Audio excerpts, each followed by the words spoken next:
Kasama natin ngayon ang Pinoy nurse na nakadevelop ng pantapal para sa mga nasunog ang balat. Ang sangkap nito mula sa karaniwang puno sa Pilipinas. Welcome to Amazing Earth, Sir Denver. Hindi lang kayo isang inventor.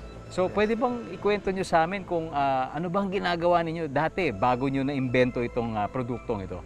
Nurse ako sa Philippine General Hospital.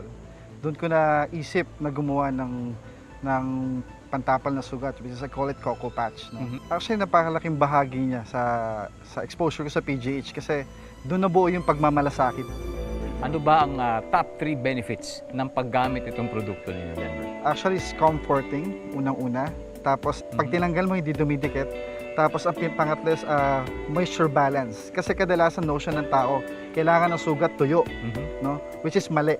Dapat mas mabilis ang paghilom ng sugat ay kailangan sa moisture. Binabalanse niya yung moisture sa sugat mo. I see. Kung saan lang yung parte na may sugat, yun lang ang moisture. Kung saan lang yung parte na intact yung skin, siya yung natutuyo. Habang gumagana yung sugat, natutuyo siya. Yun ang property niya. Lahat ng mga unwanted